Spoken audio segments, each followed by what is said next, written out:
Jesus came and took Peter's mother-in-law by the hand and lifted her up. Isn't that a great image?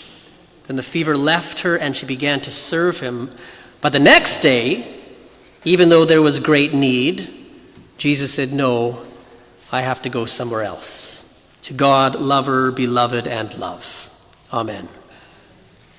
I wonder if you know the difference between interdependence and codependence. Interdependence and codependence. Interdependence is that great practice of belonging to and becoming integrated into a community, a group of people who interact with and support and lean on and grow alongside one another, together, right? Interdependence is a posture of giving and receiving in community. There is a social emphasis on living interdependently with one another. One's identity in interdependence is not isolated from the group, but is formed within the group, in community. Saint Desmond Tutu taught the Western world the African virtue of Ubuntu. Can you say Ubuntu? Ubuntu. That's a Xhosa word, so now you're bilingual. Ubuntu is, in St. Desmond Tutu's words, an African worldview where a person is a person through other persons. Interesting, hey? Desmond Tutu continues that Ubuntu is the awareness that, and I quote, "We need other human beings for us to learn how to be human. For none of us comes fully formed into the world. We would not know how to talk, to walk, to think, to eat as human beings unless we learned how to do these things from other human beings. For us, for the African, the solitary human being is a contradiction in terms. Ubuntu is the essence of being human," he continues. "It speaks of how my humanity is caught up and bound up inextricably with yours. It says, not as Descartes did, 'I think, therefore I am,' but rather, 'I am because I belong.'" Isn't that nice? I need other human beings in order to be human. The completely self-sufficient human being is subhuman. I can be me only if you are fully you. I am because we are, for we are made for togetherness, for family. He continues, we are made for complementarity. We are created for a delicate network of relationships, of interdependence with our fellow human beings, even with the rest of creation. I have gifts that you don't have, he continues, and you have gifts that I don't have. We are different in order to know our need of each other. To be human is to be dependent. End quote. Now that's a long quotation, I'm sorry. But I hope you hear Desmond Tutu and the African worldview of Ubuntu as a beautiful description of what God is doing in this great experiment called church. In church, God is forming a people of Ubuntu. Say it again, Ubuntu, a people of interdependence, not codependence, interdependence. Codependence is something much more different and yet very, very popular in the church. It's a pale, sickly imitation of Ubuntu. In codependence, my happiness, my joy, my identity is only validated when I succeed in making you happy. When my identity is wrapped up in your feelings about me, codependence. Now, some counselors call codependency a relationship addiction, and it makes sense when I need you to make me happy, where one has no identity outside of another person. That is not Ubuntu. In Ubuntu, in interdependence, we take our full selves into a relationship, into a community, and become a voice among voices, an equal person among persons, an equal learner among learners, an equal teacher among teachers. In codependency, we depend on another person's acceptance to find our identity, or we demand another person to accept the identity we have of them. Can you hear the difference? Let me give you an example in terms of some of the things we do in church. Let's start with outreach. In outreach, which is a vital ministry of God's church, a ministry that ensures that the gifts we have been given by God, be it money or energy or ideas, in outreach, we understand that these gifts are given to us by God, not to hoard them, right? But to share them for the greater good of the society in which God has placed us, right? That's what we do in outreach. A codependent outreach ministry is when we think that we are the saviors of a group of people who we really think are less than us. That's a codependent outreach. A codependent outreach is when we are trying to buy the love and affection and favor of the person we are helping. An interdependent outreach ministry, and I think you will be able to hear St. Mark's in this, is when we have a relationship with those around us, listen to their needs, support them if we have the means, be supported by them as they are also able, and invite them into sharing the ministry of outreach with us. In interdependent outreach, we understand that we are just as much in need of outreach as the other. Ubuntu, or interdependent outreach, is when we see ourselves as part of a community and we both give what we have and receive from others what they have. Ubuntu outreach ministry is not a one-way street, but a meeting place of human beings sharing what we each have and learning to listen to one another. I hope you can hear the difference between interdependence, which God calls us to, and codependence, which leads to a sort of hierarchical construct of human relationships, the haves versus the have-nots, right? Of all the ministries that we are celebrating today, and we're having a ministry fair today, each of the ministries we participate in has the potential of being a codependent ministry and an interdependent ministry. Sorry for going on and on about this. But I think it's important for us to differentiate between interdependence, which is good, and codependence, which at best is a pale imitation, and at worst is a way of imposing ourselves, of colonizing our neighbor. In our gospel story this morning, yes, we got there. We have a glimpse into Jesus' interdependent ministry and his ability to avoid codependent ministry. Jesus, the great teacher, the great healer, the great deliverer, has come to the home of Peter for lunch.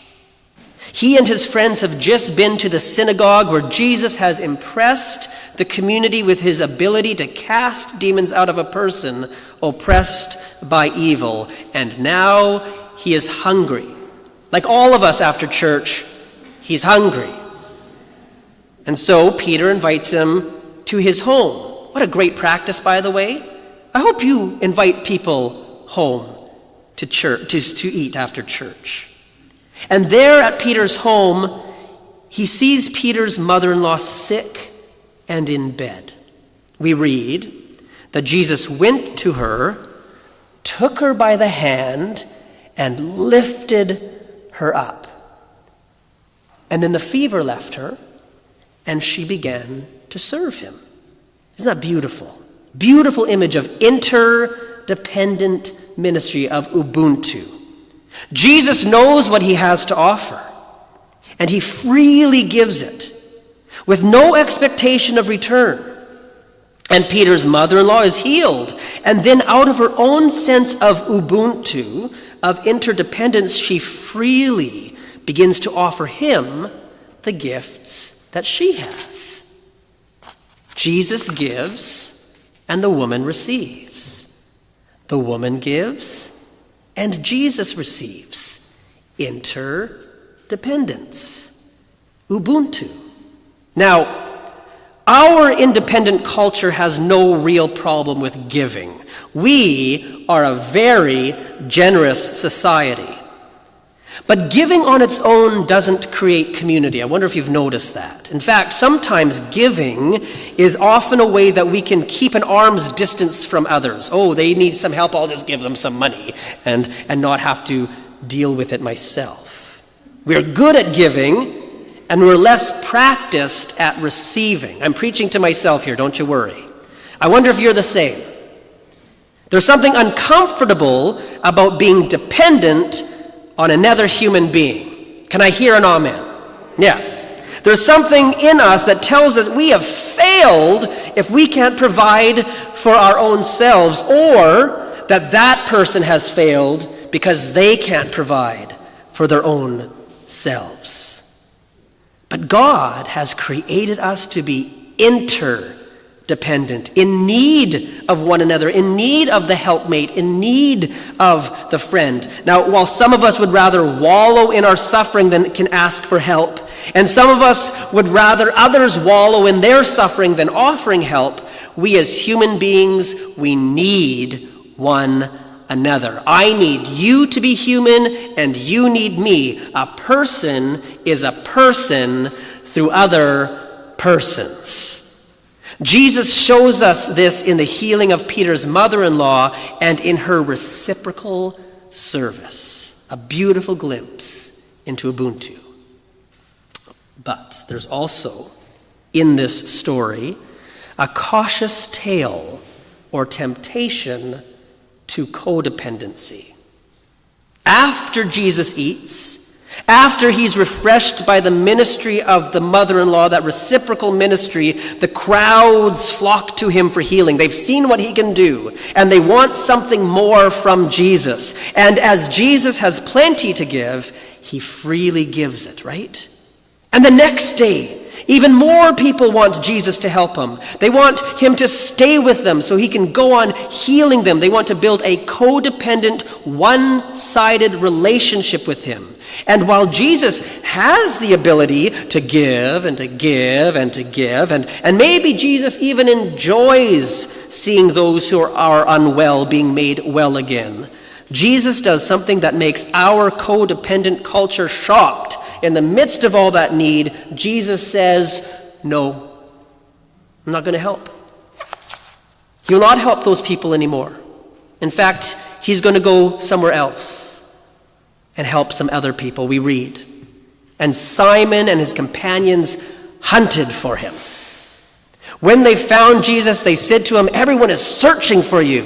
And Jesus answered, let's go on to the neighboring towns, so that I may proclaim the message there also, for that is what I came out to do.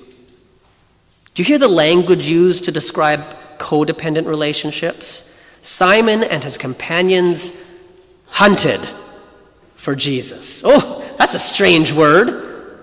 In your relationships, in your friendships, in your families, in your job, at St. Mark's, I wonder if you've ever felt hunted. If so, you might want to take a step back and reevaluate the circumstances of your network. Are people just taking and taking from you, it might be time for you to say, no, I'm done. And in doing so, be just like Jesus. Move on. Retire. Put your feet up, for crying out loud. Think of what next. On the other hand, and here's a bit of a mirror, if you feel like you are constantly on the hunt, trying to pin down your family, your friends, your coworkers, your children, your parents, the parishioners to sign up for your ministry, it might be that you have created a codependent relationship with them, and you need to reevaluate how you treat those in your community. And I encourage you to do it before someone severs the tie, before someone says no to you. In God's great experiment called the church, we have been brought together not for codependency, but for Ubuntu, for interdependence, for mutual giving and receiving, for mutual learning and teaching, for mutual support and love and friendship. In this community, we have everything we need right now to support one another. When we go into the hall for coffee hour, we're going to be able to see how well we are equipped to be of service to one another and to the wider world. We have so much ministry rising out of this place, and so many volunteers who minister in so many ways. Here's an example. Did you know that we have a group of people in this place committed to visiting? Did you know this? If you need a visit, give the church a call. I'm speaking especially to those friends of ours who are with us online. Give us a call. Also, if you want to be a visitor, come talk to me, and let's be reciprocal in this ministry. Here's another example of Ubuntu ministry in this place. If you are going through a hard time, or if you want to give thanks to God for something that God is doing in your life and in your family's life, did you know that we have prayers here every Sunday morning on the sides here who are gifted to listen and to pray and to give thanks to God with you? Take advantage of them, and also maybe consider becoming a prayer yourself. Reciprocal. Interdependent Christians give and receive. Codependent Christians either only give or only receive. Now, if you want to learn more about cultivating Ubuntu in your heart and in this community, did you know that we have a Sorrento Center in the Shuswap? It's an Anglican church camp. This summer, they are hosting one of the ministry companions of St. Desmond Tutu. Someone who ate and drank and talked with St. Desmond Tutu is going to be at Sorrento Center this summer talking about Ubuntu. His name is Michael Battle. And over a week, he's going to teach us more about Ubuntu, about the spiritual practice of interdependence. I'm going to go. And if any of you want to come with me, you let me know, and we'll go together and learn more about Ubuntu. My friends, coming to an end. God is building a church and forming us, forming you and forming me, his people, into an interdependent, loving, caring, responsible, alive collection of individuals, neighbors. Will you celebrate this with me this morning and dedicate your life to Jesus' Ubuntu ministry? If so, say, I will, with God's help. I will, with God's help. I'm going to name the ministries in this place. Sure. And as you hear a name of a ministry, if you have ever in